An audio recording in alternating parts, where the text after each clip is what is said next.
Hey, welcome everyone to the ARCHICAD User Monthly Webinar for, what is it, April 2024. My name is Eric Bobrow and my special guest today is Tom Simmons. You're a little fuzzy right now. What happened to your camera? I'm fuzzy, really? Yeah, at least on mine. I'm not sure. Well, Tom, how are you doing? Yeah, now it got back in focus.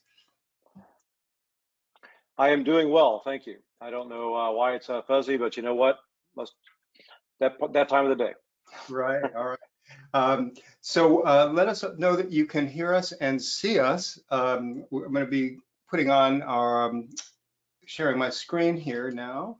Let's see, did I share the right screen? There it is. Okay.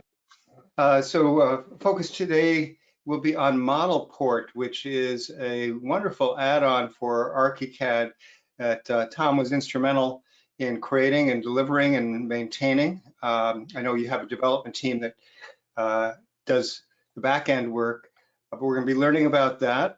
Let me know that you all can hear and see. So I'm going to check the chat, put it into the questions area. And yeah, let's see. And do say where you're calling in from. So I do see Ray Kelly. All right, Luther. I know Luther's back east. Rick Skorick. Oh, Rick, you're from Tokyo, I know. And Ian from Scotland. All right. All right, Nicole from Berkeley. All right. So yeah, we got a good crowd coming into the room. So a little bit of background just in the sense of knowing Tom and myself, our history, and then I'll let Tom explain, his bigger picture bio. But Tom and I, for many years, were resellers together under Graphisoft. He continues to be. His company, ARCHVista, is one of the biggest ones in the US and probably in the world, stands up pretty well.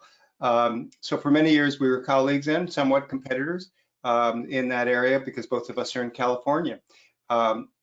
But I've always respected Tom for his acumen, his understanding, his knowledge, and particularly the graphic skills that you bring when you do presentations. So I'm sure all of the materials that you share today are going to be really top notch. What Tom has been able to do with ARCHVista and with the consulting and training side is to really bring a well-rounded solution for ARCHICAD users and both the local, West Coast users that, the ARCHVista sells to, as well as with ModelPort users around the world. So I'm very pleased to have you on the show, so to speak, and look forward to seeing what you got. Well, that's great. Let's see. You want to make me the presenter next? Does that make sense? Yeah, yeah, so let me just go here and make you presenter. Okay. All right. Perfect. So I believe you can see my screen now, correct? Yep. All right. Let me go ahead and, oops, let me switch screens. Hold on one second. Okay. So thanks for the introduction, Eric. Yeah, so as Eric said, my name is Tom Simmons. By the way, I do see a note saying from a couple of people that there's a question about sound. I can hear you just fine. Let me just respond here. I can hear Tom just fine. So let's see. Oh, okay. And Tracy says sound is good here. Rich, okay. So it must be just a local issue for a couple of people. So we'll start over. ModelPort, Tom. Not a problem. All good. So yeah, so it's good to be here.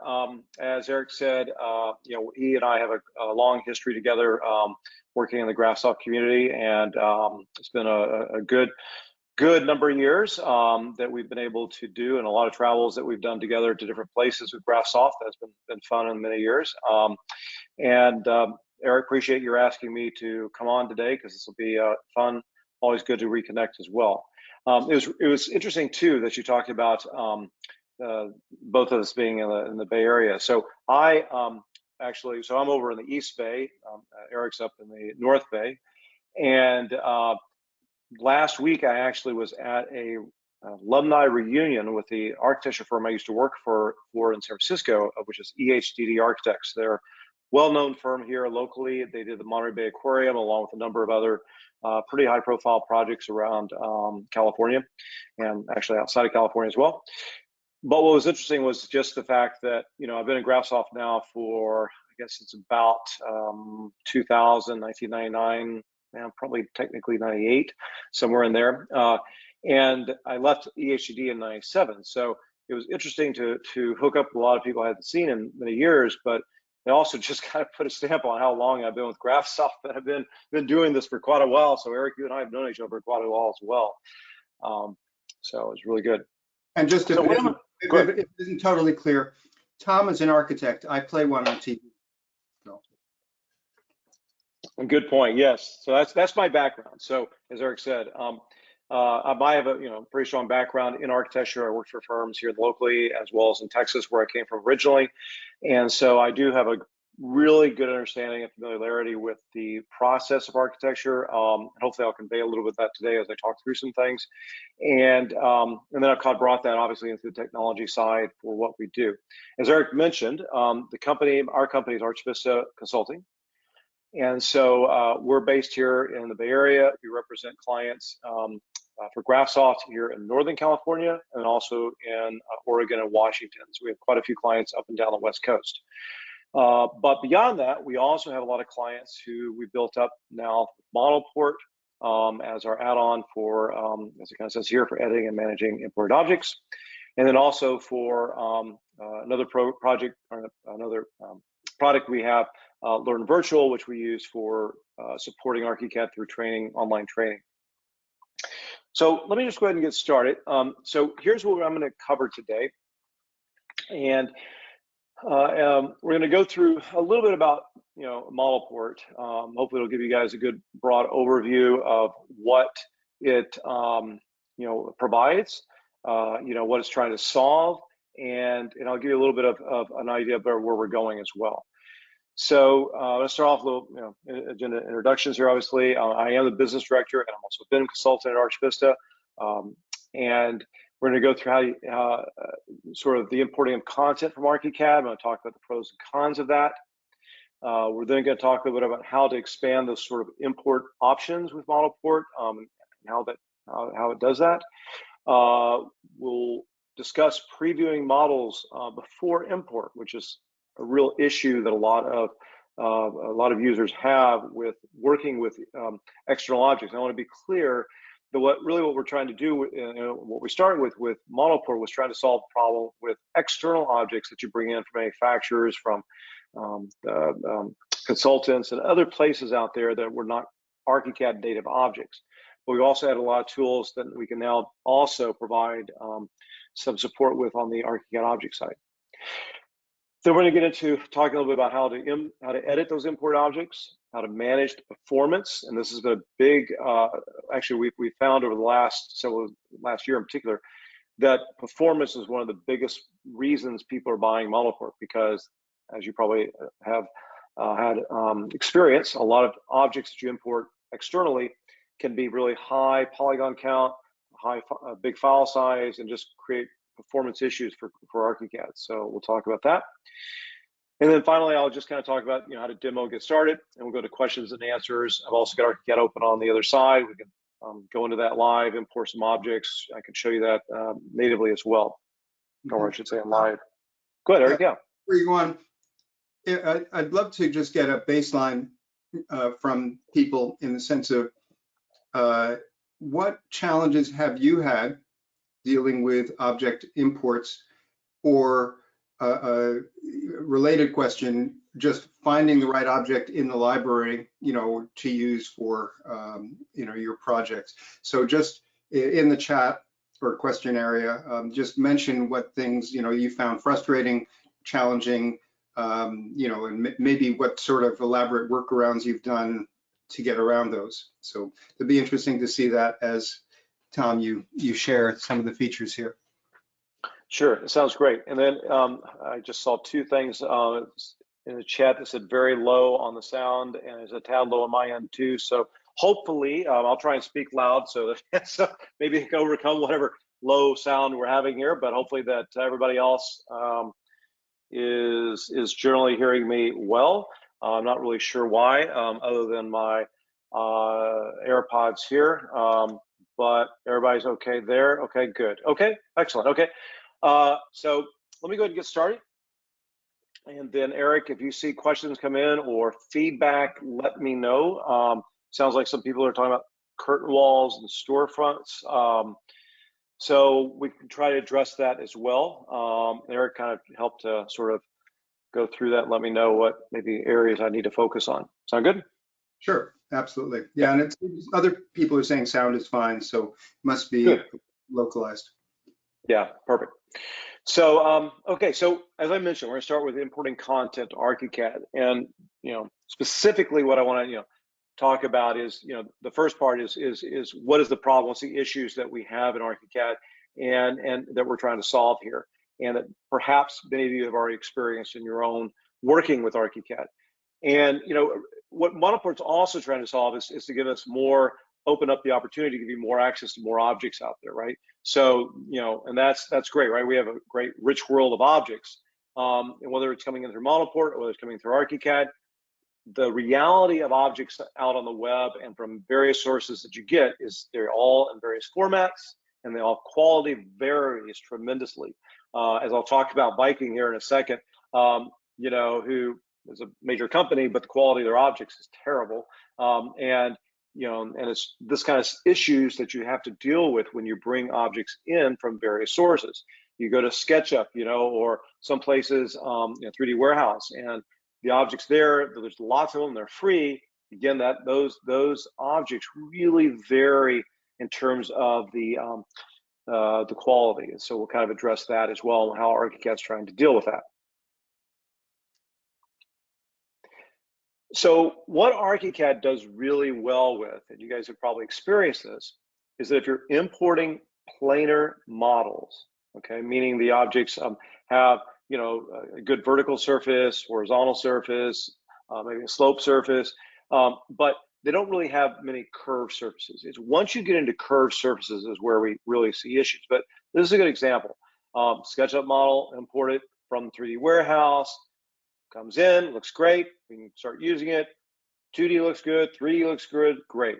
This is what we would like to see with every object we bring in from a third-party source, but it's not typically the case. But when you do have good planar objects, everything's fine. It's when you have an object like this that seems planar, but then you bring it in and then you've got just crazy, sort of polygons going on, this triangulation is happening, and that's because you've got a curved sink, you've got a curved tap, curved handles, and all this is creating issues when it comes into ARCHICAD. And so, this is the problem we were trying to fix and resolve with ARCHICAD. And it was really interesting because about a year ago, you may have seen it, actually probably a year and a half, 2 years ago, Grassoft had us actually give them an overview of ModelPort in depth through their development team. And one of the things they could not believe was how much we had actually solved in terms of all these problems that they realize are real issues with users of ARCHICAD when bringing objects in from third-party sources. And so hopefully you'll kind of see that as I go through that today, but this is really a lot of what we're trying to do. So part of it's this issues with curves and triangular surfaces, both in 2D symbols and 3D graphics. The other issue is that when you bring objects in, whether you're bringing in from a Revit source or from a SketchUp or DAE or PX, is that you do have limited amounts of parameters. Eric, did you have a question? No. Okay. You'll probably also notice that your parameters will vary depending upon the type of object you're bringing in. And so you are limited to, in some cases, very few parameters, or, parameters that may come in, but may not give you a lot of abilities to really change that or edit the object or really make good edits to it. The other real issue is polygons. And I'll talk about that in more detail in a minute, but this is a good example on the upper right here. This is a simple chair. I have a chair similar to this in my living room. And it's 106 polygons when it comes into ARCHICAD. And if you start adding a lot of these objects up that are over 100,000 polygons, depending upon the speed of your computer, ARCHICAD can really seriously start to bog down. And so you really have to be careful with these high polygon objects when you bring them in. And it's really important to have an ability to be able to manage those polygons, which is what I'll talk about today.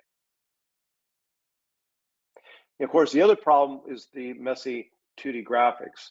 You know, as you can kind of see on the object there in the middle with that chair, I mean, this is the other issue, is that you bring these objects from third parties, they have curves in them, and you know, yeah, you can put it in and use it, but it's, you know, probably not going to use the 2D graphic side of it. You're probably going to redraw that as a 2D symbol and just turn that off when you're in 2D and use it only for 3D. So that's the other issue. Another really important problem is, and I want you guys to think a little bit about your own process. You go to a manufacturer website, or you go on the web to 3D Warehouse or wherever you're getting your objects from, and you download a bunch of objects. And they all seem like great objects, you know, that you've downloaded, right? Now you got to import each of these individually, and you have no idea what the quality is of the object. You know, it looks good on the web. You have no idea about how big of a polygon count it is. Sometimes file size does, you know, mean it's gonna be high polygon count, but not always. Sometimes, you know, you can have ones that are lower file size, still high polygon count. But you know, it's really kind of, as I put here, it's kind of guess and hope, because you know, you have no ability to preview this object before it comes into your into ARCHICAD, into that 3D window of the object. Settings, right? And so this is a big issue that I'll talk about in a second, how we've kind of helped to solve this problem. And it really can take quite a long time. I mean, you know, this object here, which is this Viking object, as I mentioned, the Viking, and I'll show you when we get into this, a real example of it in a second, but this Viking object, when you go to the website, all of their objects for ovens, for stoves, for all their various appliances, it's as close as we can figure out, they were maybe developed in Rhino or some other program and then saved off as a RFVT object, as a SketchUp object, as a DAE, just all these different formats, right? And so when you try to import them in, they're huge objects and very high polygon count. And we found this out because the client was really having problems trying to bring these in. And so it became a good example for us to use, because it's a very good example of what many of our clients, and probably many of you, experience, you know, bringing objects on the web. The other issue is trying to convert them to morph. So I was in a presentation by Graphsoft, I don't know, a couple of years ago, and they were talking about how, you know, one of the things they would suggest to ARCHICAD users was, if they had an object that they had brought in from a third-party source, just take it, bring it, and explode it into a morph, and then you could edit it. Well, I'm not sure if you guys have ever tried that, but it can be very problematic. And this is a good example. This is not a complicated object here. And you explode this, it gives you a big warning, says it's going to increase the size of your model because it's going to create this, increase the polygon count. Once it's exploded, you have also other issues, like it might lose its textures links. You try to edit it, and it just becomes really tedious. So there's just all these issues with morphs that it's really not a great solution in terms of editing, unless you really need to, you know, or something simple like a planar object where it's not problematic. But there's just, you know, trying to edit morphs on complicated objects, and this, again, this is not even that complicated, can be, you know, not fun as well. So, all right, so let me get into ModelPort here, okay? As I mentioned, one of the two things we wanted to solve when we first started was that ability to preview and to edit. When ModelPort was first launched, it was just available with it as an object editing and object preview, much like all our other objects were in ARCHICAD. Then we redesigned it into a full application that is interactive, and that completely changed the nature of what ModelPort is today. So first off, when we, as I mentioned, when we first started, we opened up, to a lot more formats, and then we've expanded on those formats over the last couple of years as well. So we're up to 14 import formats available. 9 formats are not available in the ARCHICAD default settings, and you can see sort of to the edge here a lot of different formats that are part of ModelPort today. In addition to that, we also have the ability to import from ARCHICAD. What that means is that if we don't have a format that's available as a native format to import directly into ModelPort, you can use the import options in ARCHICAD for IFCs, for Rhino, for RFA, any other format that's not available in ModelPort. You can import to ARCHICAD, you can select that object, and then you can import that from ARCHICAD into the ModelPort environment. So it gives you the ability to even even use objects that are not available within our own native format. So I'll kind of go through both of those as we talk through it today. Okay, so this is the ModelPort interface. Pretty simple interface. In the upper right is sort of an item list, shows either the object elements of the model that you've imported, or such as countertop, cabinet, the hardware, etc., or it'll show materials. Down below that are the properties. So every time you select any item within that list, it's going to then change the properties available below, which you can then edit and manipulate for each of those elements. To the left, you have an interactive environment, interactive 3D, interactive 2D, for plans, elevations. The 3D, you can of course navigate around, and not only can you navigate, you can also select any element within that view to be able to edit it. So, it just becomes a nice, quick way to kind of edit and view elements when you bring them in. You can, as I mentioned, you can go and select elements. You can see what it's highlighting over in each of those different windows. And in any one of those 3 windows you see there, you can actually change the view. So for example, if I want the top view to be plan instead, I can make that the plan view, and I can make one of the 2 smaller views below be the 3D view and an elevation or whatever view I want below as well. So there's a lot of flexibility there for you to be able to really see how you're editing. The other thing that's nice is that you can stretch. The entire interface there is stretchable. So while it may come up as a default right there, I could make it be full screen. I could stretch it just to be larger for my 3D window or my plan window. I could only have the 3D window available and close all the other windows. There's a lot of flexibility in order for you, enable you to be able to sort of define your own interface that you want to work in here.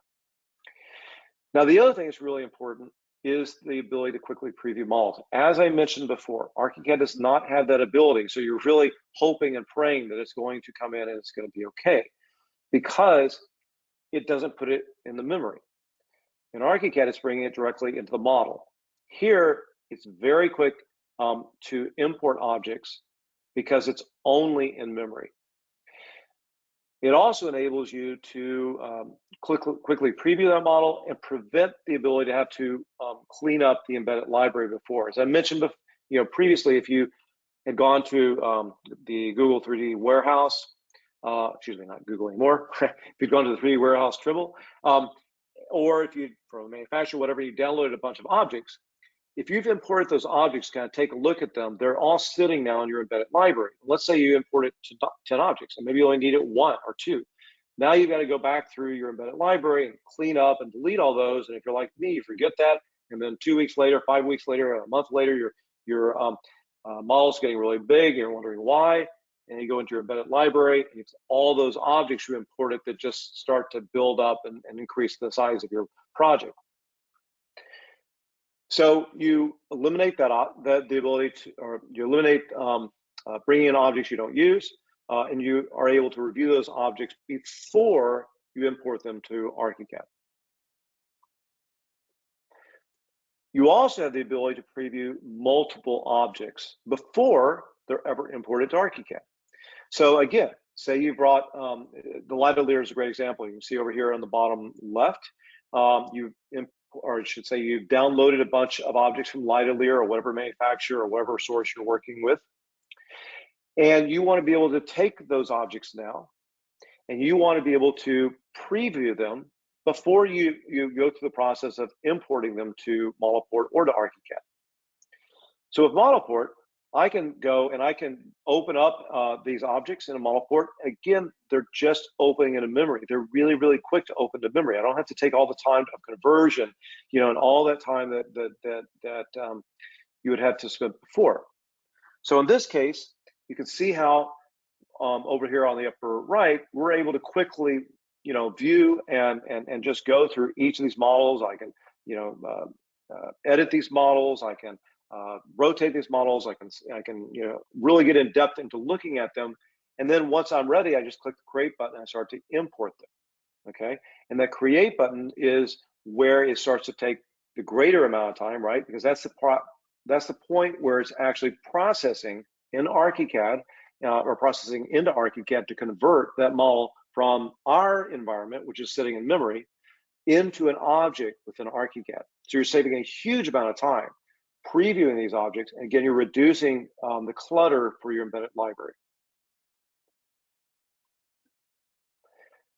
We also now have enabled just recently the ability to do batch import. So again, you've downloaded all these objects. You could just go import one at a time, or you could select all of them and just click batch import and just import them all in, and then you can start to go through them that way as well. So again, you've got the ability for you to do whatever is going to work best for you. Now, the way it works once they're imported, you just open up your object settings. You go to your embedded library, and you'll see folders for each of the objects that you've imported. You click the object, and then there's a little tab there at the bottom right of the object settings, one of those little panels that says ModelPort, and a button when you open it, says Open in ModelPort Editor. Once you open it up, you're back in the editor and start editing, viewing, and managing that object. So a second ago, I talked about the Viking object. Now, that Viking object was really quite big and does take a lot of time to import. But I want to describe to you exactly the difference between the ARCHICAD object import and that ModelPort import, okay? To make sure everybody understands. So if I'm importing this object with Viking, what I'm gonna have to do in ARCHICAD, I'm gonna have to merge that file, go up to the menu here, go to interoperability, merge, okay? I'm gonna select that object. When I select it, there's gonna take time to process, right? It's gonna sit there and process that while it gets ready to merge it. Then eventually I'm gonna be able to click into the 2D plan window. Now it's gonna take time, and it's gonna do that little circling and little movement, and it may take 5 seconds, and it may take 5 minutes. Finally, it places it. Maybe it looks like this. You're like, oh my God, it took all that time just to get to this. That does not look like a great object. Then you go to 3D window. Now it's gonna take more time to process. And I wanna rotate around it. If it's a high polygon object like this one is, it becomes really sluggish in that 3D window. All of that to just get to this point, to understand, this particular model was 149 megabytes. It was a SketchUp model, highly detailed, had 795,000 polygons. It took 2.5 minutes of my Apple Silicon. That's an M1 processor. I just got an M3 the other day. Maybe it'll be a little bit faster on that. But I'm still using my M1 right now. It took 4.10 minutes on 4.10 minutes on my Apple Intel. So short story is, it was not a very quick process to go through all those steps I just explained in order to see this model in 2D and in 3D. And that's a lot of time. If it's one object, okay, maybe that's fine.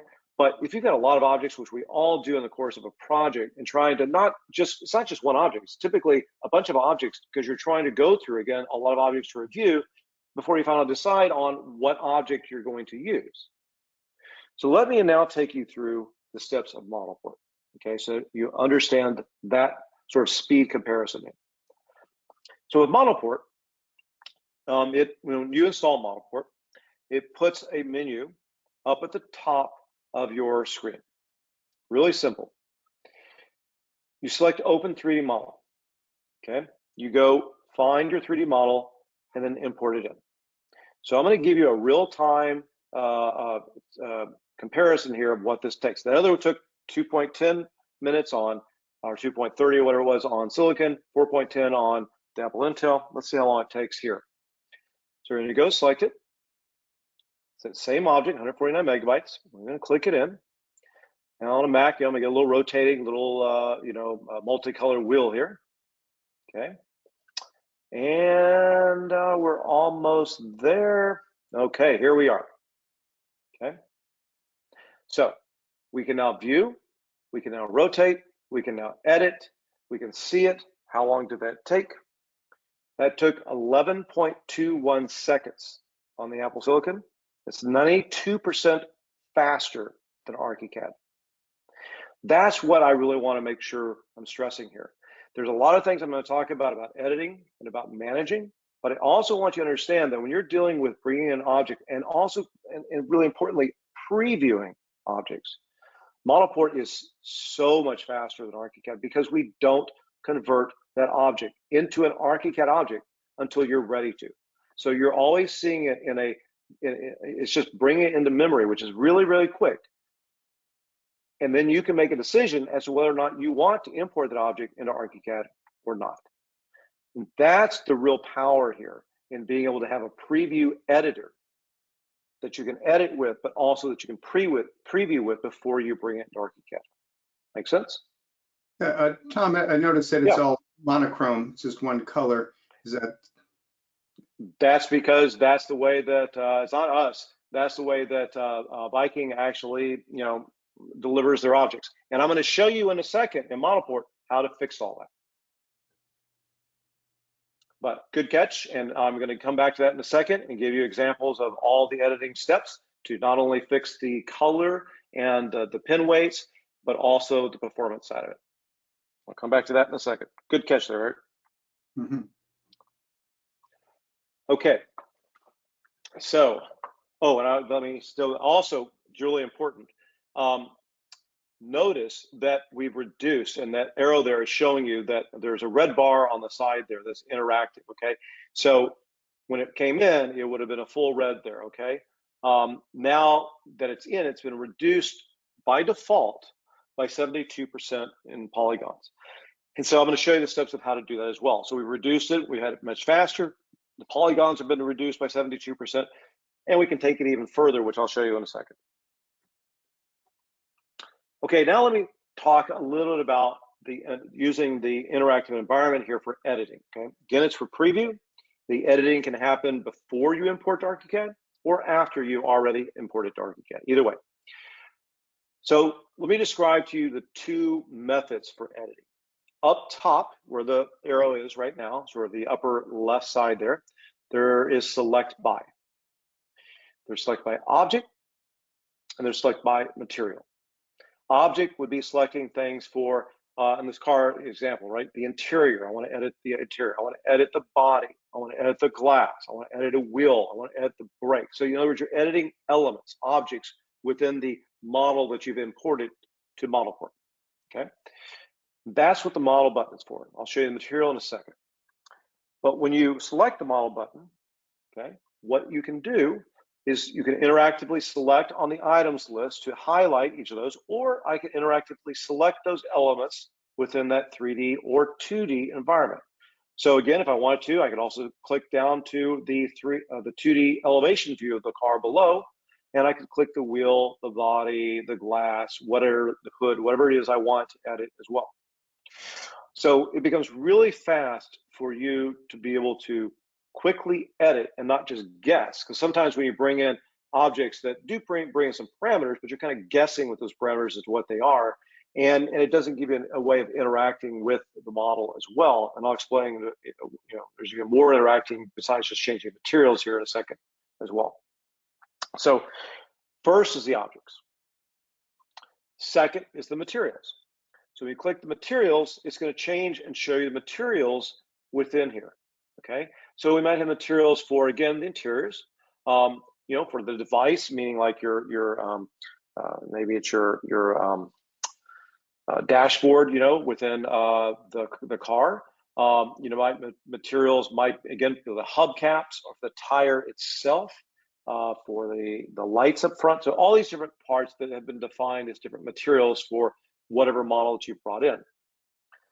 And the same thing's true here, right? I can go in, I can select on the items list to highlight the different materials. Or I can go in this case, it's like the body to change that material, like the hubcap, or select the tire itself. And that's the real power here. So I can actually go in, I can change the tire, it's gonna change all those tires, right? So it just becomes a really fluid, visual, interactive way to be able to edit elements when you bring them in. And the beauty of it, I can also change those elements. So if I wanted to change that to a different type of material, to a different group, I can do that. And so there's a lot of editing options within this particular process besides just changing that one material for that one group. I can change elements from one group to another too. Now, one of the other things that we've ran into a lot with objects we've imported in from third-party sources, and you guys may have run into this as well, is what they show as the preview on the web is not exactly what you get when you download it. And this is a great example. Very simple thing, but the author apparently wanted to have his rendering part of the object as well. So you download this object, and the first thing you see when you open up this object is the rendering of the lights, which is not what I wanted. I wanted the light, not the rendering of the lights. So, of course, you scroll around, well, there's the light. But now I've got this problem, I've got this object here. So, you know, I can go over and I can actually delete that element, right? So we have the ability within here to be able to delete things, hide them, change them from one group to another. So it's not just, you know, changing materials, but it's also giving you that ability to update this object after it's imported in and edit it and do a lot more with it. Now, another thing that's, you know, kind of a simple thing, but it's kind of a nice thing to be able to have is to be able to also have that preview image be updated for you as well. So have you ever imported an object in or even created your own object and you go to the object settings and you open that object up and it's got this icon over there that's every object you've imported. So now you imported 20 objects. They all have the same icon. It's hard to visually locate the object. Obviously, you can go with the name, but, you know, it's just not the point. You now got to go in, open each object, go open the preview window up, copy, paste in an image, etc. So it just takes a lot of time to do that. Particularly, you've got a lot of objects to deal with. So what ARCHICAD, what ModelPort's got built into it, is we actually built in the ability to do to update a preview image. So you can kind of see there on the sort of middle right here, there's a button that says Update Preview Image. If I click that, it's going to update that now to this new preview image, right? And then I can go and update that model as well. Now, when I do that, it's going to do this, right? Before, it showed that icon up there, that generic icon that's always there. Whenever you import in a ModelPort, a ModelPort object, it's going to automatically create that preview image below. So with ModelPort, you will never have to deal with that icon up there at all, because it will automatically, by default, create that preview image for you. And then if you want, you can change it. So if you don't want the elevation image like it did by default, I can go to my 3D window, rotate it around, get whatever preview I want, and then click the preview button to resave that image. So again, a really small little detail, but something that's really nice, because I don't know about you, but I hate seeing all those sort of generic icons in there, because it means I have a lot of extra work to do to go in, change those, create an image. It just takes a lot of time. So Tom, I don't see the edit in ModelPort in this preview image? Is it just lower down in the dialog box? Is it always available edited in ModelPort? Good point. Yeah, I cut that off, but yes, correct. There's a panel that if I were to go down a little further there that says ModelPort, the upper image would be just the generic ARCHICAD import, right, which would not have the ModelPort option. And the one below is the ModelPort object that would have that one. Does that make sense? Okay, and if you have an object like that you have previously imported, and I know many of the people in on the session today have brought in lots of objects, might want to not go get them again from 3D Warehouse and re-import, but just, you know, use some of these features on their already imported objects. Does ModelPort import GSM, you know, things that have already been imported? Yes, I'm going to show that too, because you can actually take those objects and you can select them in ARCHICAD and then use the import from ARCHICAD option, and it then brings that into ModelPort. Okay, excellent. Yep.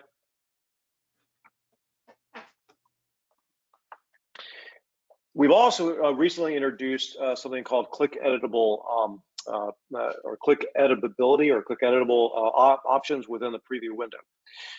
What that means is that, as an example, we have this preview here, right? You can see there are dimensions around it. There's the height, there's the width, and there's the depth. So yes, I could go into my properties on the right, and I could find those, and I could, you know, edit those there as well. But as we all know, it's more intuitive just to click into the 3D window or 2D window and be able to edit it there as you see it. So here's how it works. You just drag your cursor, you can see those are all interactive. And so if I click one of those, it will then open up a rescale object option and allow me to rescale that, because obviously I think it's 75 feet or some crazy thing. And so then that, you know, scales that to the appropriate scale for you. But it's just really easy. And you'll notice like the name up top is also blue. So anything that's a blue text within this window or any other windows is editable. And we're starting to add more and more of those into ModelPort. You'll see those more in the future as we try to add more interactivity and editability within this interactive 3D environment.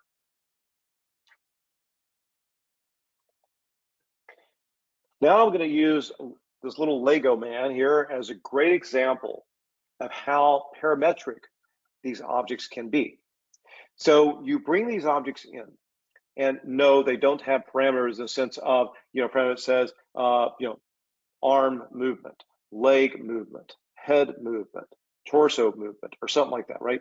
As we would expect in you know, a ARCHICAD native object where, you know, there have been parameters that someone has gone in and scripted and done a lot of work in the back GDL, which is a lot of programming, in order to give you that ability to have those parameters to change. When you're bringing in third-party objects, they're just not going to be able to have that kind of customizability to add those sort of really highly scripted, highly high GDL type parameters in there. However, what we have given you is the ability to change both the position and the rotation using XYZ. So as an example, we're going to go select here a leg. And we want to take that leg and we want to rotate that leg. So the first thing we're going to do is we're going to move that leg forward by using our Z. And then we're going to take that leg and we're going to rotate it back, okay? So real simple here, what this is trying to convey is that while you have imported an object in and you're thinking, oh, I can't edit this, actually you can. You can actually change and move elements within this environment without exploding it, without, you know, changing the nature of this object, and just using elements within the object and changing their movement using the position and rotation. And it's amazing what you can do here without having to explode this object and get it complicated within the ARCHICAD environment. So that's some of the other things we're trying to do. We're going to start adding more, again, editability. One of the things we have in mind here for the future to, again, try to give users more customizability for these types of options. So, Tom, the natural question here is, how does it know what the fixed point is? And do you see at some point making it an editable hotspot in, you know, 3D or 2D? Yep.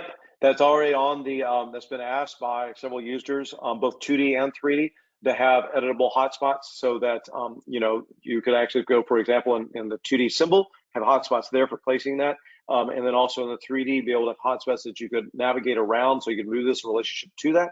We are working on that for the future.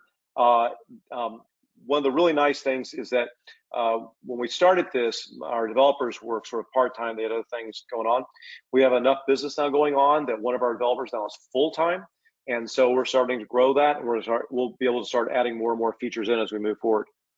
Okay, so and the origin point of the rotation, you know, obviously it's from the hip here, but how was that set, or is that flexible? You can say, when I rotate it, I want it around a certain thing, or did you just move it back? You know, we just moved it forward and then rotated around a point. So the point was down below. Okay, so you just rotated it back and from the bottom, right? That's where it was. So it's rotating around that point there. Okay, so right now you don't have an option to, like for the shoulder, you know, you wouldn't, you know. Right. There, exactly. So there's no doubt there's not, you know, is there a little bit of, how should I put it? You have to kind of see it, you know, select something, see where it is in relationship to other stuff, those points of where it's coming from. So there's a little bit of kind of playing with it, but it at least gives you that ability to be able to work with it at this point. Mm-hmm. Okay. There is a question. Go for it. I'll pass along some questions that I think you can answer. So, will ModelPort be able to control the amount of lumens on a light fixture object? So, if you bring in something that is intended to be a lamp and would have lighting, you know, how do you deal with that? I mean, I know some technical things, but I'll let you just explain. Yeah, at the moment we're converting them into objects, and then of course in ARCHICAD you can then change that object into a light or whatever lamp, you know, type classification. So we don't yet have that ability in here. These are the kind of things that we're looking at for future. Please, these are great comments because we have a lot of clients who are sitting us and giving us lots of good ideas. But that is something we want to add into the future. We currently don't have the ability to manage lumens for lights yet. Mm-hmm. Okay, so the workaround, just as I'm sure you know, Tom, but then I'll just expand, would be to have the physical instrument be imported and controlled, you know, using ModelPort or directly, and then separately use a general light source. And you do have a lot of light sources in the ARCHICAD library that are point light sources, you know, directional with some controls for not only intensity, but the spread of the beam. And so that would be essentially an invisible lighting element that you would move in proximity, probably group it with the other elements. So if you did repeat the ceiling lights or something like that, you would have both the physical element and the lighting source moving together. So it would be a separate thing that would have its own control. That would be the workaround. That's correct. That's the simplest way of doing it. Without, you know, because, you know, obviously the programming side on the other side takes a lot more work, not just for us, but just for, you know, because the third-party objects are not easy to deal with in terms of the information that comes in. So that is the simplest way to do that, is bringing in those lights, using ModelPort to manage the physical object, as you explained, and then using a general light source or a spotlight source or whatever is appropriate for it. Mm-hmm. Okay, so there's a question from Mark Corney. Are there any options to a yearly subscription? Does anyone on the consumer side like subscription-based revenue models? So I believe you haven't talked at all about pricing, so you might as well at least bring that up, then we can talk more later. Yeah, I mean, it's not a problem. I mean, subscription is, ours is a subscription model. It's $189 a year, so we try to keep it reasonable. It seems to have hit, it seems to be a good price point because we've got a lot of customers using it. I, like you, I mean, we went back and forth on that whole subscription model or not. We went ahead with that because here's one of the things is, and you guys have probably seen this, there's a lot of third-party add-ons out there that have been developed and then kind of die off because they don't have the revenue source to keep them going, keep the development going. But we wanted to avoid that. If we wanted to develop something, we wanted to be able to provide our users and our customers good quality product that continues to be developed. And this is enabling us to do that, and that's what we're trying to bring to the table, and that's why we went with that model. It's enabled us to actually develop and deliver and maintain a good product that continues to grow and develop. Mm-hmm. Yeah, so it's interesting. You know, there are elements in the real world, like you buy a car and you might do it on payments, but ultimately you own that car, and you know, it's up to you then to maintain it and pay for a garage to fix things or replace things or whatever. But online, you know, there is no such infrastructure like that, and so what you're dependent upon is the developer. So you know, Graphisoft is actually moving to a subscription-only model down the line. You know, I've seen some announcements, and Tom, as a reseller, can share a little bit, you know, sort of at the end of today's presentation. I mean, he's not selling to all of you, but just to give some insights. But why would Graphisoft, as well as all the others, you know, move in this direction? Because if you want to have a viable company that continues to develop things and maintain things, then there has to be revenue. And if you just have a perpetual license like I own and all of you probably own, you know, then there is a vulnerability that, you know, everybody sort of says, money's tight, I'm not going to spend any money. And, you know, what do? You know, and if that goes on for too long, you end up with a dead product. So it's always a big, you know, balancing act. I think $189 a year for a product that you could potentially use week in and week out, obviously is not expensive. One question is, if you have multiple people in an office, how do you deal with that? Great question and perfect timing. So we actually are really within the next month going to be releasing a new version of ModelPort that will actually be for teams. So right now you can buy ModelPort one at a time, but we're going to have both a switch and a floating license. Switch meaning, let's say, for example, you work home office kind of thing, which people do, and they have a laptop or a desktop at home and a desktop in the office, or a laptop and a desktop anyway. They want to move ModelPort between the two computers. So we have a switch version now, which will be able to work cloud-based, and when you close ARCHICAD in one location, you open up the other location, it'll automatically pull the license there. We also have a floating license where you could buy 5 licenses, have an office of 10 people, and then those 5 licenses just kind of get parsed between people as they open and close ARCHICAD, or they release the ModelPort license for one computer and it goes to and then is enabled for another. So we're getting ready to release that. We are really close right now, and so we've been working on this actually for the last year to try to get this available, because we've been asked by numerous companies that have really wanted this, and so we're very close. Okay, and I'm assuming, but you please confirm, that once something's imported through ModelPort and placed into the ARCHICAD environment, that it is not dependent upon ModelPort to just be in use, to be in the model, to generate elevations or sections and things like that. Is that correct? It is not, and I will explain exactly 3 format options we have in ModelPort and what those do, and I'll come back to this question with a little more detail in just a second. Okay, so while we're doing these sort of Q&A things, where do surfaces of imported objects reside? How do you keep track of those?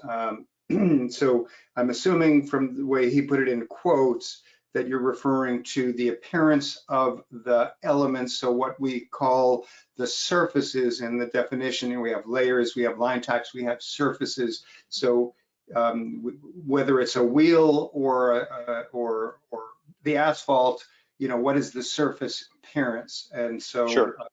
You know, how does that handled with ModelPort, and compare it to what happens when you bring in a SketchUp object, for example, you know, native import, because we've had some users say, you know, the surface doesn't go with my model when I bring it over, you know. Yep. So let me ask that question. So when you import a model into ModelPort, you'll have 2 options. One, when it brings in initially, it just defaults to whatever texture, whatever colors, we call it the internal material that was native to the object when the object was created by the author. And if you have textures that were provided with the object when you downloaded it, it will access those textures and attach it to it. Once it's into you create it now in ARCHICAD. In ModelPort, you can also switch it so that you can actually access within ARCHICAD by the click of one button. You can have access to all your ARCHICAD materials, your surfaces, so you can choose from those. So if you want to be able to use your default standard materials that you use on projects that you have as a template or whatever, those are all available to you within ModelPort as well. Okay, so they're available, and if you have imported surfaces from SketchUp or whatever, do those get stored in a way that, or added to the ARCHICAD catalog so that you could use it in another object? Suppose it was a nice tile surface or something.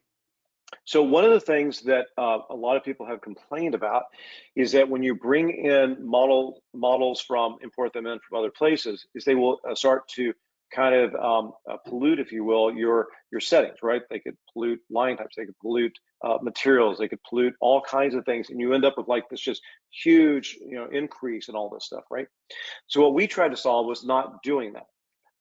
You can keep it internally, which means that you're working with the materials internal to the object, right?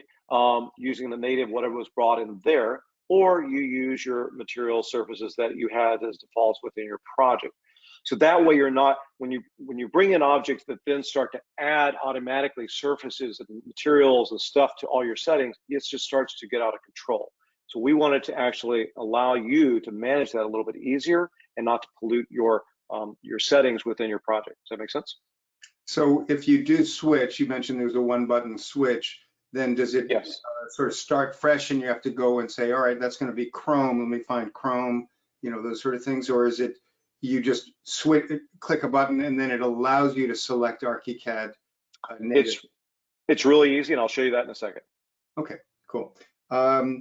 So Colin had asked what happens to the extra layers, but I'm not sure what extra layers he's referring to. Okay, Eric Reinhardt, can you create model part parameters for an object in ModelPort? I'd like to control length, width, height of stove as a parameter, likewise material or color options for the Lego man head or any discrete part. So clearly the material or color options are something that, if the object was created with separate components, you'll have some controls there. But in terms of length, width, height, I don't think you're doing parametric on that sense.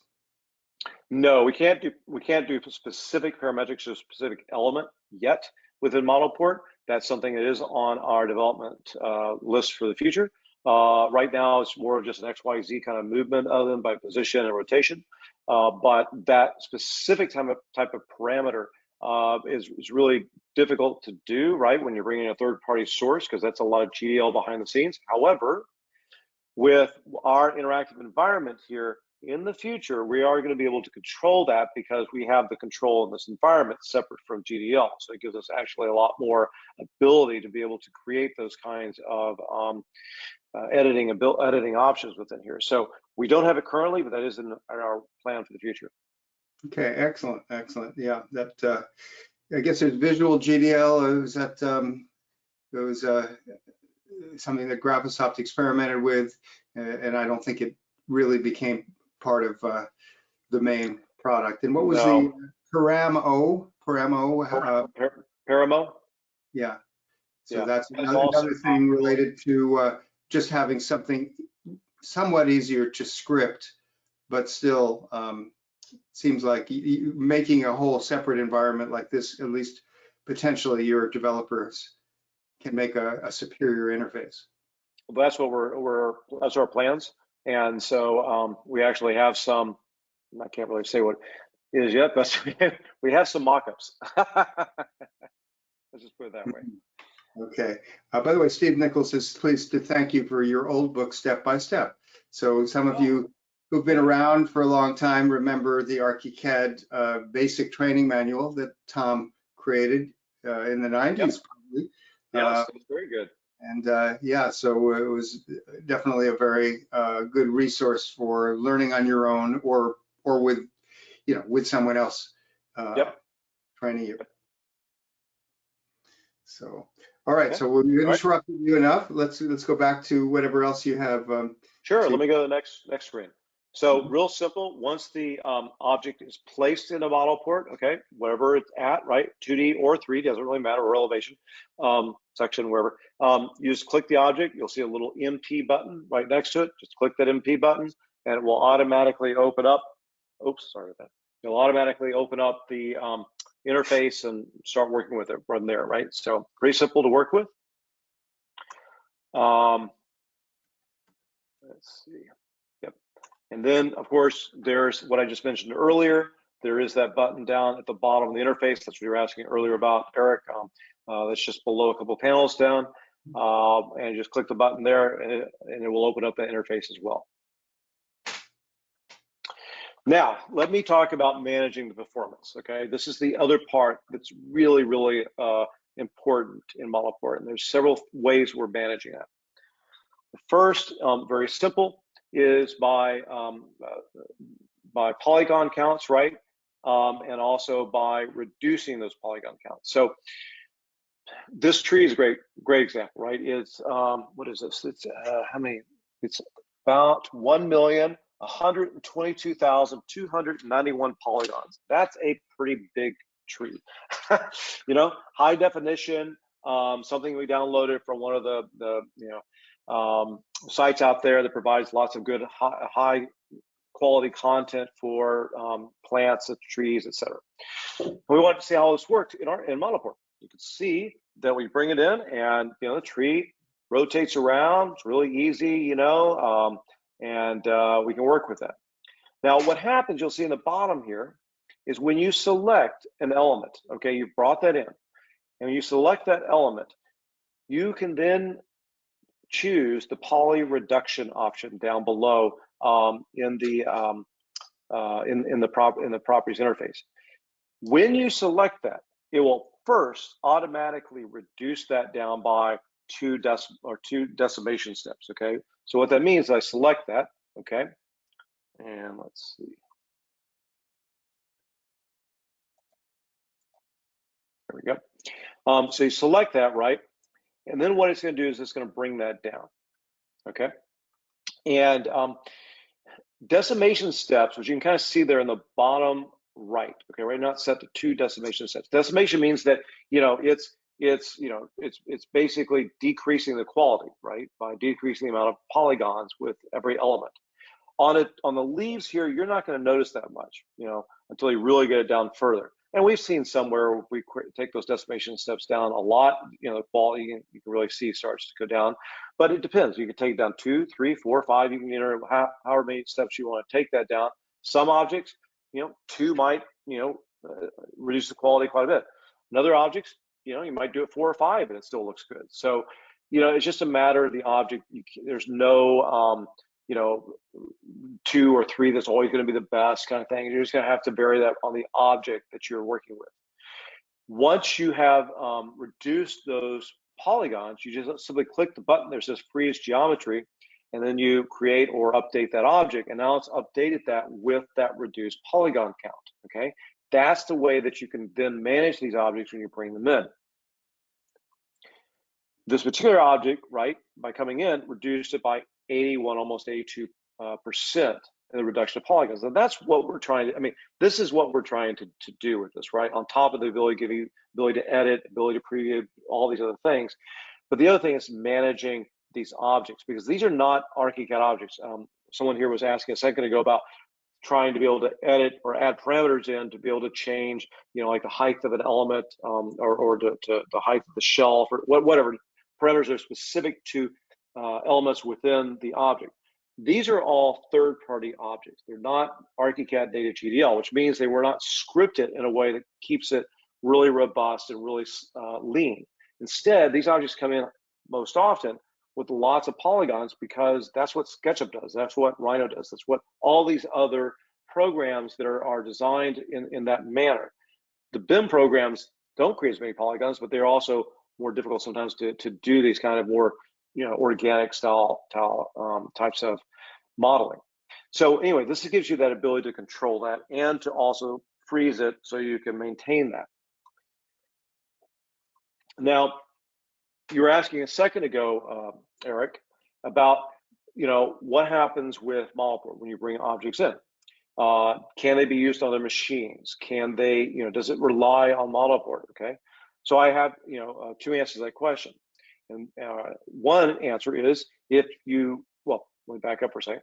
When you bring that object in, it defaults to the ModelPort save mode. What that means is that it's going to maintain all the efficiencies that you've applied to this object. It's going to give you that interactive window to always go back and edit that object, okay? It's not freezing that object into a certain point in time like a GDL object would, okay?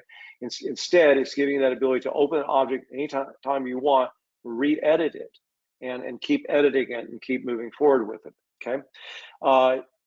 And also, it's going to reduce the file size. Whenever you bring a ModelPort object in, it will reduce the file size we've seen on average up to 8 times smaller. Okay, so there's a lot of things it's doing for you, keeping in that ModelPort format. Now, I can at any point in time change it to GDL and just send it to somebody, and then they don't have to have ModelPort, and they can open it up. Okay, but they're not going to have that ability to be able to edit it. The file size is going to be its normal file size, etc. You can also choose GDL and ModelPort. That's the most flexible, meaning you don't have to have ModelPort in order to view the object in 3D and to maintain that information. So that would then maintain all the features into GDL, and it could go anywhere. What we find for most people is they just select and use the ModelPort format. Now, here's the thing. If you send your project to someone else, and they don't have ModelPort, or they don't own ModelPort, well, when they go to 3D, they're going to see a little, the 3D information will be there, but they'll just see a little watermark across it that says ModelPort. But the watermark goes away if they install ModelPort. Okay, they do not have to own it, they just install it. And as long as it's installed on a machine, so a good example, your entire office could have ModelPort on it. You could have 3 licenses that are floating around. And at any point in time, anyone can open up the project and everything is going to be just normal as long as you've got ModelPort installed. Does that make sense? Okay, so that so the installing it does not require the key a license. You Nope. can download it. It's like a demo version or something like that. That's correct. It's actually a viewer version, but yes, you can. Mm-hmm. Okay, excellent. So that sounds like it doesn't get in the way. And then if you wanted to save all of the stuff as in bulk in GDL format to avoid that, like when you save us an archive of PLA, is there an option? Yep, you can do that as well. So all that is absolutely possible. That's why we've given these 3 different options. And when we first gave these 3 options, it was to give the most flexibility to people. What has been interesting to us is that the majority of our users just use the ModelPort format and then just download the ModelPort for the other machines or consultants or whoever might be using the file. And we've had a few instances where people call up and say, "Oh, we're getting this watermark. How do we solve that problem?" We're like, "Well, just install ModelPort on the other machines." Like, "Oh," and then it's done, and then we never hear back from them. So it's actually been a very good solution because the majority of people want to maintain the ability to continue editing, to have all these other features, and not to have the objects fixed at a certain point in time in GDL. Does that make sense? Yeah. Going back to the polygon reduction with the decimation thing, you mentioned for the leaves, it probably wasn't a problem to reduce it, but obviously there are other parts of the object like the trunk. Are you able to do the decimation, the process on selected parts of the object? I'm going to answer that question in just a minute. The answer is yes, and I'll show you exactly. Make sense? Yep. Okay, good. So I'll come back to that, answer that question because I want to show you exactly what that answer to that question is. So let me show you this too, just to kind of note. So you can see where you can select from the different ones, right? We're going to update this one right now. So when I click that update button, it updates the object, right? And then when I go to the file menu, open up the library manager, just so you can see this right now is in the GDL object, right? Or GDL format, okay? It's 13 megabytes. If we go back and we change this to that ModelPort format, I mean, this is very typical of what we see with most objects. We're now going to go back to this. We're going to go into the library manager, and you can see that it's reduced it down from the 13 down to, what is it, 2.2 megabytes there now. So yeah, 2.2. So it really does have significant savings in terms of the file size by keeping it in the ModelPort, and then of course all the other features I talked about as well. Now, there's another important feature we just added this last year, and that is the ability to manage the detail level of imported objects. And this is huge, okay? I want you to think about when you bring objects in from manufacturers, from other sources, and the model's really detailed, a lot of information on it. This chair is a good example because it has these two little statuettes, here on the edge of the chairs. Actually, developers are over in Budapest. So we don't really have these so much here, but they have them over there. And so it was kind of a good example. And so we used this to kind of show this feature. So in ARCHICAD, right, we have model view option for 3D and section elevation, where you can set it to full, simplified, or schematic, okay? And then that can be saved to your views as well. In ModelPort, we also have a detail level, which is those three buttons there on the top of the ModelPort and sort of the middle of the ModelPort screen, which is also for the same levels. And then we also just recently added one by MVO. That means we can now link the model view options from ARCHICAD to ModelPort, okay? And this works with ARCHICAD 23, the current version. ModelPort works technically with 21 to the current version. But those features specific to 23, just because something in ModelPort, something in ARCHICAD didn't allow us to support that in 22 and before. So as you can kind of see here on the left-hand side, those are the detail levels of ModelPort, right? So you click on each of those different buttons, and that's your full version, right, on the far left button. The one in the middle is the simplified, and the one on the right of those three buttons is the schematic. And by default, each of those three buttons is going to give us a certain level of detail, okay? Now, here's the thing. What we can do, we can go in and select an element. So we can select, for example, that little statuette on this particular chair. And we can assign it a detail level of hidden, okay? So that same pull down there that we used for polyreduce a second ago also has an option for hidden. So what we are going to do here is we're going to assign that hidden to the simplify, that middle detail level, right? Which is, you can see those three buttons is what's currently selected. So that means that when you click the two buttons now, go to full, it shows it, and you click the hidden and it hides it. And you can see, and this is something we discovered with this chair, which is very common with a lot of objects you import, is there may be one element in an object or two elements, or whatever, that create most of the problems with the polygons, right? So if you can simply find those elements and then place those on a hidden layer or hidden option here for the model view option, then you can really, without even doing poly reduction, you can actually bring the detail level or control the performance of this chair much better, right? So now that we've done that, we're now going to manage this using ARCHICAD. So we've assigned that within ModelPort, we've saved that. Now we're going to, in ARCHICAD, we're going to create in our model view options a detailed object view and a simplified object view. And again, this could be however you want to. It could be you go to a floor plan and the floor plan shows the simplified view. You go to 3D and 3D shows the full view. So again, this is just for our purposes of explaining how this works, but you could use this in many different ways. Then we're going to create a save view.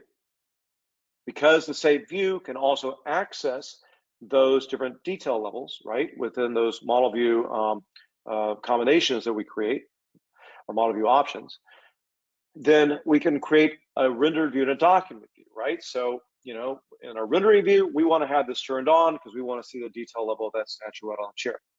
But in our document view, we want it off. We don't want it to affect performance, and we want to keep it very simple. And so With our two views here within ARCHICAD, we have now been able to control that detail level. So I want you to think about all the objects you import and the fact that you can actually now assign a detail level and a model view option level, and you have 3 different states there. So you could have various states. You could have one that's full, one that's simplified, it's called schematic, or that just could be your 3rd level. So you have the ability to be able to now have 3 different levels of states for how you control your imported objects. That has never been possible in the past within ARCHICAD.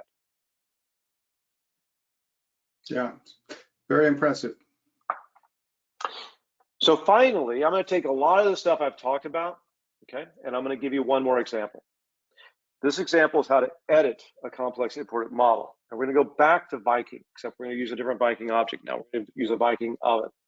And again, you should download any Viking object here, and it's going to be like this object. Viking objects look like what you see on the left, okay, when you download them. Very complicated, lots of information, not what you'd want to use for BIM, okay? But the object on the right is how we simplified it, how we added material to it, how we changed the pin settings, how we changed and improved the performance. And I'm going to take you step by step, all the stuff I talked with you, or kind of reviewed with you, in an object that we really worked with to try to show you the power of ModelPort here, okay? So first off, I told you that morphs are not great, right, in general to convert to, but there's some reasons why it might be good. This is a good example. We've taken this object, right? We brought it in, we've placed it into ARCHICAD, and we could have placed it in using ModelPort imported in, or we could have placed it in by simply importing into ARCHICAD and placing it. Either way, it's in the floor plan. We want to convert this to a morph because the back side of this oven is the problem that's creating most of the performance issue with this oven, right? This oven has all this backside and it's sitting in the wall. We are not going to see it. There's no reason to have that entire detailed back part of the oven with all the nuts and bolts because we'll never see it. So we're going to explode it or convert it to a morph. And then we're going to take the back of the oven and we're going to delete it, okay? So now at least the only performance issues we're dealing with is the actual front part of the oven, which is what we're going to see. So the next thing we're going to do is we're going to draw a slab for the back of the oven. So again, we're simplifying it, right? And we're going to draw this back part of the slab, opening up our slab tools. You've done this before. You basically take your slab settings. You define the back of the slab of the material like a finish for aluminum. You give it a height and depth of what you want that back of the oven to be. And click OK. And then you're simply going to draw the back side of that oven. Okay, very simple. Now you could have put some, hot spots on there to make it more accurate. This is more of a quick kind of down and dirty way of doing it, but you kind of see the concept. We draw the backside of the oven. That has simplified and reduced the performance or improved the performance of this greatly just by doing that. Now what we're going to do next is we're going to select the elements. Now you remember I talked about import from ARCHICAD earlier. We're now going to go to the ModelPort menu. Now you'll see the import from ARCHICAD. Up until this point, we were just using the import 3D model, where we're importing 3D models from other sources. The import from ARCHICAD allows us to take any element. It could be the slab, these morph elements. It could be, you mentioned Eric, it could be a GDL object we've added into here. And we select all those elements. And now we're going to import those elements into ModelPort so we can actually use the editing environment and the performance management environment of ModelPort. So we're going to select import from ARCHICAD. And now it's going to bring that into ModelPort. And we're going to say what we want, local or global, and we'll select local. Here we are. So the front side of that oven is exactly what it came out from Viking. The back side of that oven is what we simplified with the slab, okay? So thus far, just with this step, we reduced this by 68% in terms of polygon count, okay? That's really good. We haven't done anything else yet. The next step we're going to do is we're going to add in our materials. Now, as I mentioned, when you come in, it normally defaults to our to just the internal materials. But you see where it says material type there, and it says ARCHICAD material, okay? That button right there in the materials panel, just below there, that says ARCHICAD material, is where you click to change it to ARCHICAD materials. If I click that button, I could then change it to also to internal material. So it just depends. You can go back and forth between the two. And so once I click it, ARCHICAD material, then above that, you'll see where I select the name, or sorry, right below that, I select the material from the list, right? And that's my ARCHICAD material list. If I changed it from ARCHICAD material to internal material, then it would show all the internal material options there as well. Once I've done that, I start to click those various elements over to the left within the oven, you know, for all of those various parts, and start changing those materials. By the way, can you select more than one element at a time when you're selecting by object? Yes, you can. When you're doing by object or by materials, or what I'll show you right here too, for on the performance side, for changing the reducing the polygon counts, it's going to show you exactly that. So here, I'll answer that question right here. So we've now reduced this by 89% on the reduction, right? What I want to show you next is, let's see, hold on a second. Let me go back there. I'm not sure why that did that.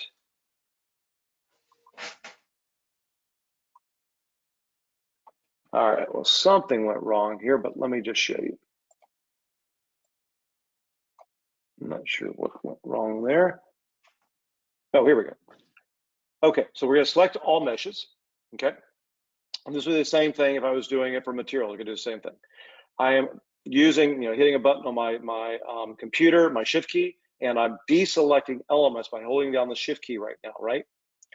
And then I'm now going to do polyreduce. So whether I'm doing it for material selections or whether I'm doing it for polyreduction or others, I can basically select all of my materials or elements and then deselect, or I can use it the opposite direction where I'm just holding the shift key down and selecting elements to add to it. Does that make sense? Yeah. Okay. And so the reason why we wanted to do it here was because we still want to reduce the polygon count for the knobs and for the handles there, which are curved to have actually higher polygons. But we don't want to reduce the polygons on the faces, because the faces, we want to be nice and as pure as possible, because when we go to elevations, when we go to 3D, we don't want to see, little triangulations in those faces because of degradation that we did with our reduction of the polygons. Those we want to keep as pure as possible. So we want to reduce those out. Those will not get impacted by the polygon reduction here. And then we're going to do the polygon reduction for the rest of it. So then now we've taken this down to 89% on the polygon reduction. Okay. So then finally, we want to also set the line weight. So here we can actually go in, we can change the fill color, we could change the pin weights of like our knobs. So if we want the knobs to be darker, we want the here I guess we want to fill the slab to have a gray. We want the knobs to be a little darker, so we'll make those be a little lighter, I should say. And we want the knobs here to be a little darker. So in other words, we can change elements here to begin to create sort of foreground, background, different line weights, etc., within our element here. And so this also has that ability for us to add fills, change color of fills, change pin weights, change pin types, etc., and begin to define how you want this to look from a 2D graphic as well. So in the end, this particular object, we did a 94% down reduction in file size. We did 89% reduction in polygons. We changed the 2D and the 3D graphics cleanup on it. We edited the elements. We did pen color and fill customization on it, and we did material and texture editing. So kind of as a good example here, just to kind of give you a good idea of more than just what you can import, but in fact, you can make it a combination of elements you're editing in ARCHICAD, elements you're adding from ARCHICAD by drawing slabs and stuff, and combining that all into an object that you're using in the end to help refine and create a better object performance and graphics. Yeah, fantastic. Yep. And then just finally, before I go into questions and so forth, I've got ARCHICAD open behind here too if we want to take an open an object. But if you want to download a demo, just go to our website at archvista.com/ModelPort. We've got all kinds of great information there about ModelPort, benefits, comparison and content, getting started, presentations, etc. It does work all the way from 21 to 27. As I mentioned, the only caveat is that model view option MVO is only available from 23 to 27. And then, of course, you can download the demo there and find more information, and you can always email us as well. So, and that's our information. You can get in touch with us at info@ArchVista, our phone number, etc. So hopefully that was helpful. Yeah, I think that's fantastic. Let's see if I don't think anyone typed in any other questions while we had this last 10 minutes that you were demonstrating, but let's open it up in case there were. And while you're doing that, I'm just going to go ahead and open a model here just so you guys can kind of see that. And a little simple color one that I was using earlier. But just so you can see, this is the model when it comes in, right? Very interactive. You were asking about the materials here. So, again, you've got the ability to select the object part here, or select the objects there. And then, by default, this is what the material options look like down below, right? But I just simply click this button right there, and it just flips, right? Here's the ARCHICAD materials, and then above is my internal material. So it's just a matter of how you want to define that. But you have the ability to, it'll bring in the materials and textures and everything else. As you can see, this texture is right there, comes right in with it. But if I don't want that, I can switch right to my ARCHICAD materials. I can make a brick. Change it from brick to something else more suitable in the internal? Of course. Yeah, I just go to right here, and then I go and select to wood, right? And wood finish. I do that. Okay, excellent. So let's see if there's any other questions here. All right, so Mark Christopher, I think you may know him. Very nice, Tom. I've really enjoyed using ModelPort. One suggestion would be cool if you could automate the material substitutions to target close matches from the ARCHICAD library. Oh, that's a great idea. We'll try. We'll put that into our options wish list that we've got going right now. So we're trying to. That's a really good option.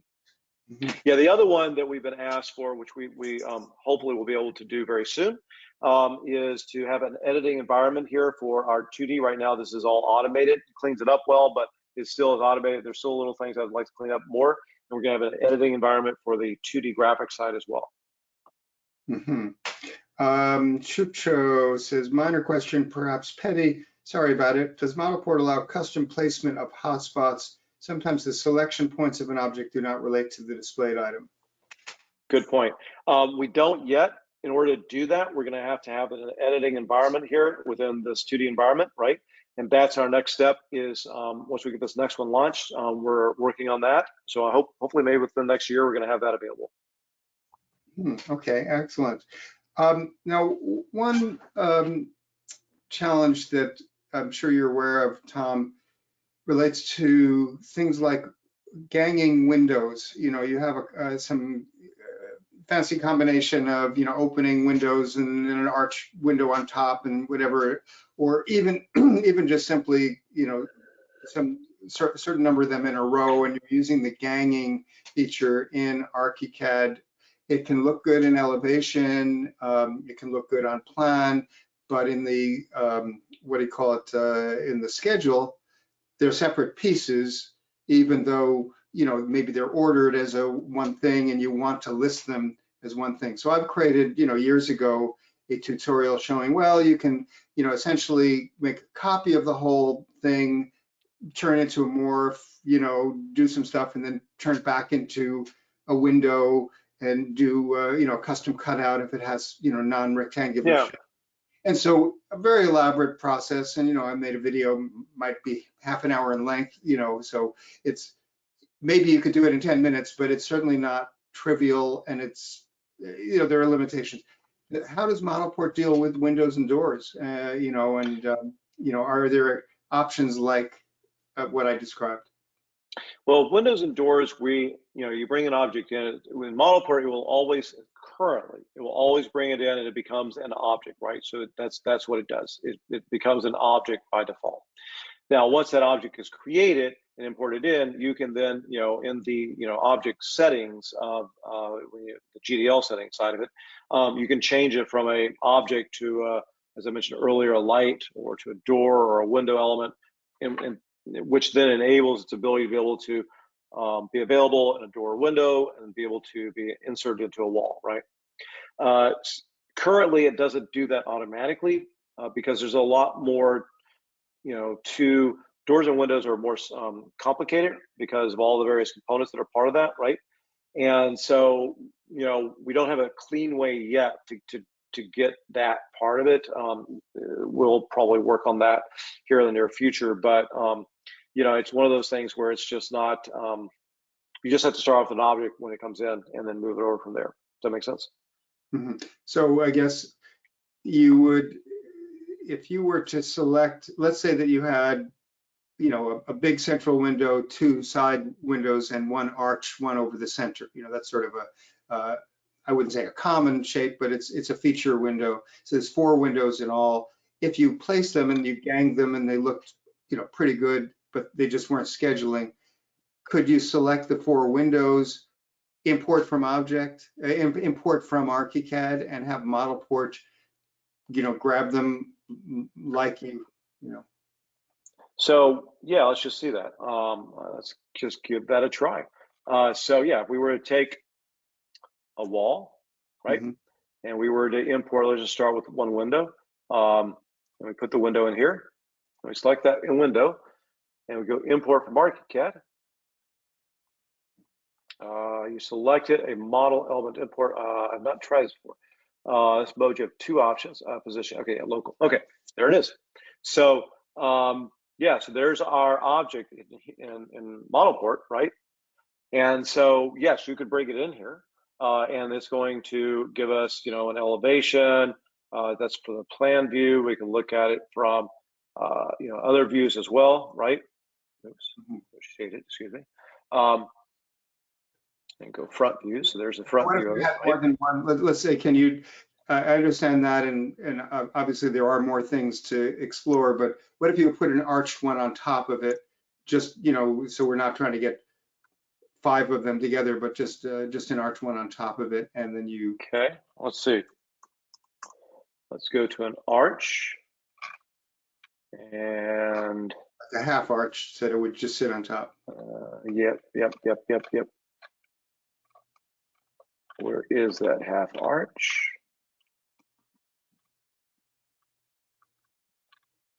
Of course, it's not finding it for me quickly. All right, let me just go into a different way of it. All right, I'll go in here. Special windows, here we go. Okay.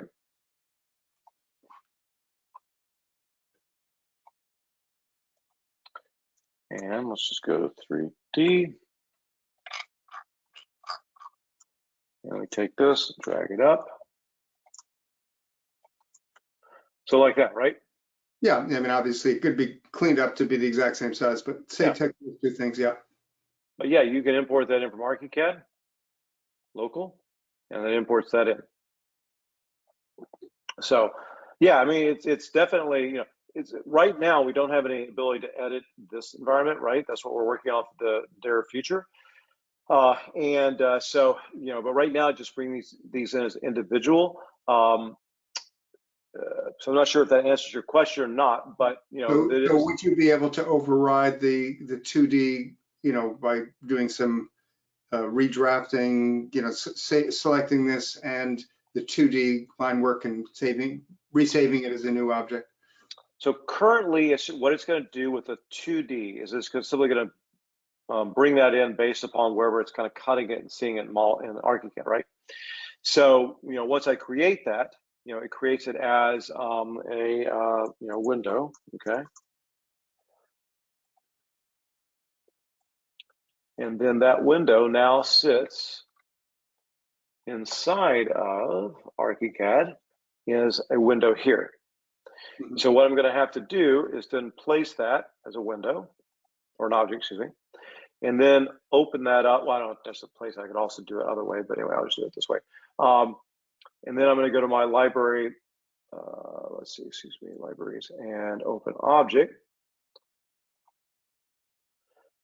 And now I'm going to change this to a different subtype, right? So I want this now to be a window subtype. So I would go into my opening, right? And go down to window, right? So I change it to a window type. And then save it. And you see now it shows up as window. And just delete that from here. And now if I go to my window object, where is it? Right there. Now it shows as a window type. Now you'll see that's the 2D that right now, again, as I mentioned, is what ModelPort just kind of does by default. Okay.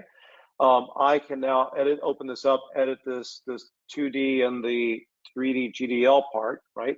It's no longer part of ModelPort. It's just an object that was brought in by ModelPort and converted.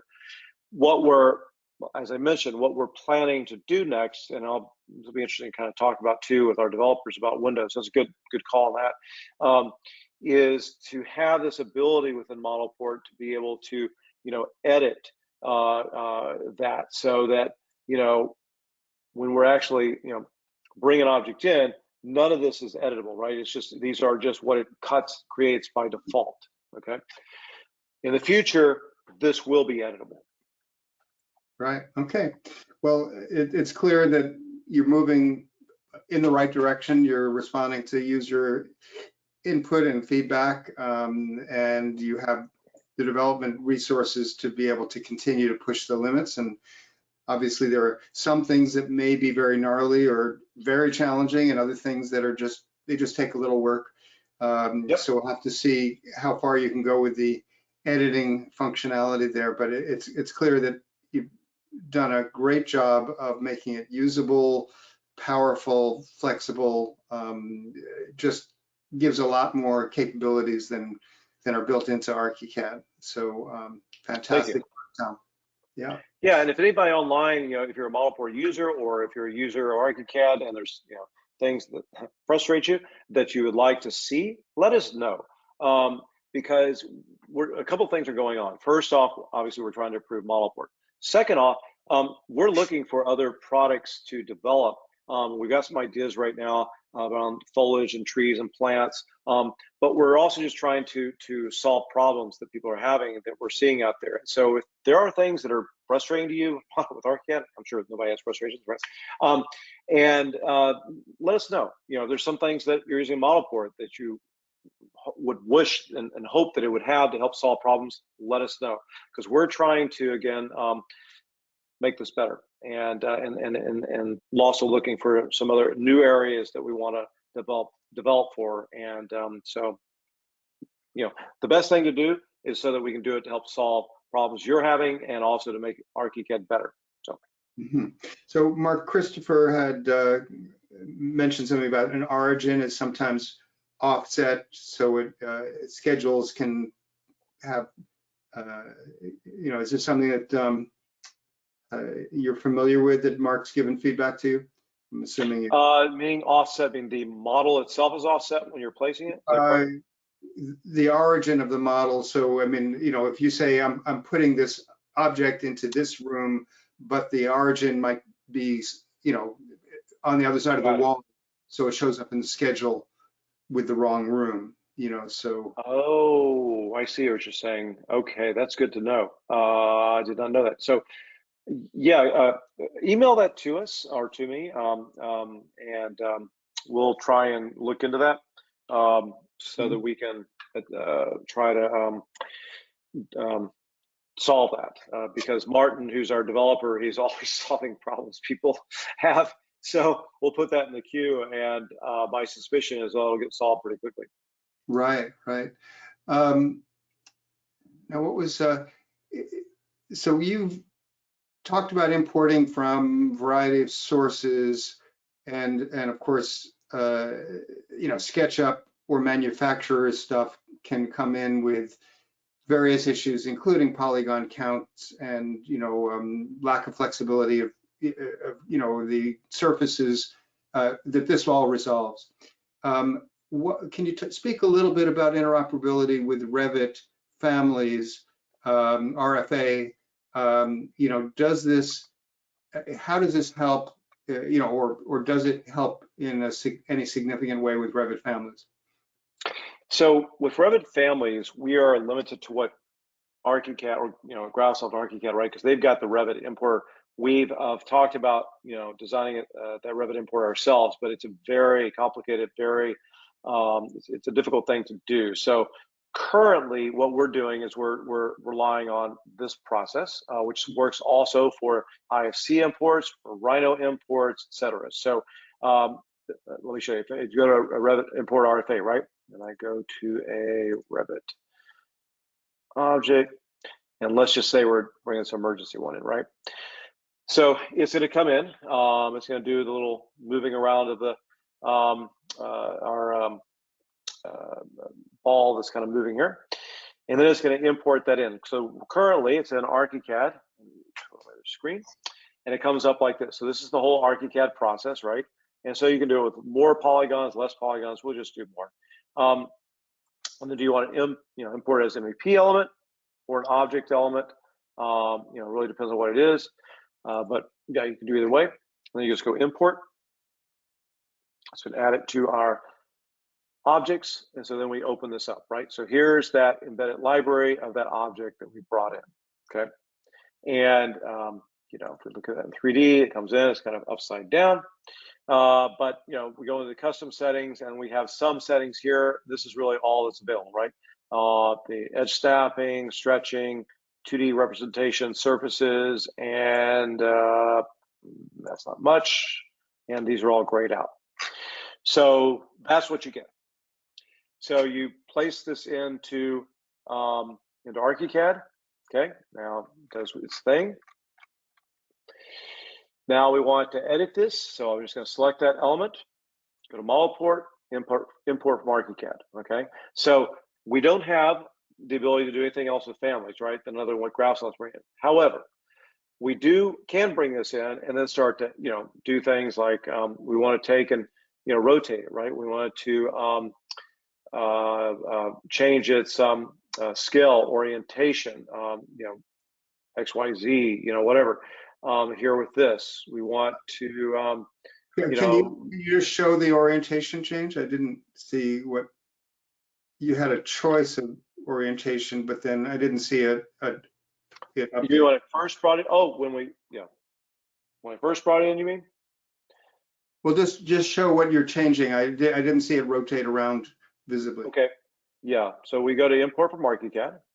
We haven't rotated it all yet. Mm-hmm. If we go down here where it says reorient, we can take this and change it to Y up. Change it to X up. So I can change it here. Okay. So yeah, I hadn't done that yet. Sorry. Yeah, and so this is where you would start to edit that. And of course, this is going to have all the same properties I was talking about before, where you can go and you could, if you wanted to hide this element, right, you can hide it, right? You could go and select, whatever elements you want within here to hide, and then hide those elements, right? So you can start to edit this much like you would within ARCHICAD. The only difference is that, ARCHICAD, I might not have the ability to edit this as easily here. Does that make sense? Mm-hmm. Right. No, that's beautiful. Yeah. Okay. So Mark says he's got to go and thanks us. All right. Last chance for questions for Tom. And I want to put up your slide there for contacting you and sure ModelPort information.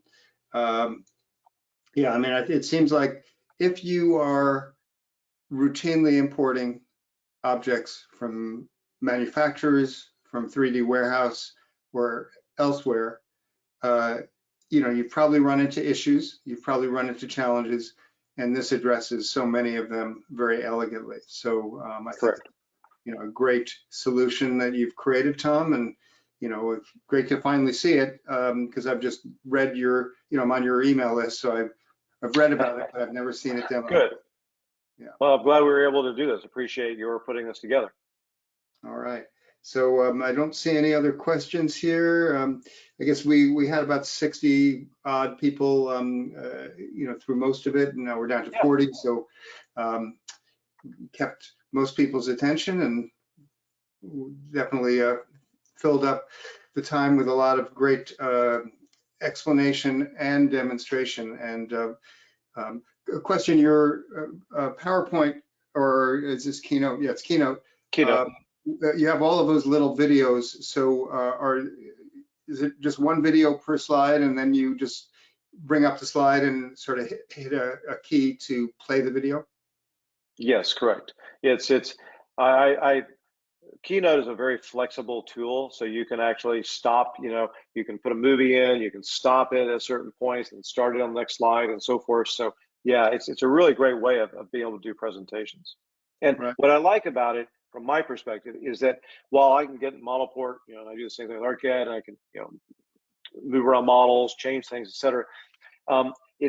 I present better if I'm able to do it more fluidly like this without having to worry about moving all the controls as I'm doing the presentations. And I think it's also better for the people on the other end watching too, because you're able to see it in the more of a context of just being in the program, but also in other information I'm able to apply to these different slides. Mm-hmm. Yeah, that's great. Okay, so a bunch of thank yous. Ray Kelly says, I'm planning to check out the trial version. Okay, Rick White, Rick Skork. Okay, so thank you all for joining us. Thank you, Tom. Great. You bet. We'll be in touch. You can let me know if any of you have questions and you want to just talk to me about it. Obviously, you can send it to support@bobrow.com. Questions very specific about, does ModelPort handle this, or you have a situation in terms of your office, do contact Tom through the info@archvista.com. So. Yep. All right. Yeah, I'll be posting this on the ARCHICAD user website as well as in my YouTube channel. And Tom, obviously you can feel free to either link to it or you can embed it if you do want to use it on your site. That would be great. This has been fantastic, Eric. Thank you for helping to to go through this and manage this. This has been great. Okay. Well, take care, everybody. I'll be back next month. Don't know quite what the subject will be. If you have any suggestions or want to volunteer your own work, I love highlighting the work of ARCHICAD users. That would be my pleasure. So just drop me a line, support@bobrow.com. All right, take care, everybody. Awesome. Thank you, Tom. Take care. Thank you. All right, bye-bye.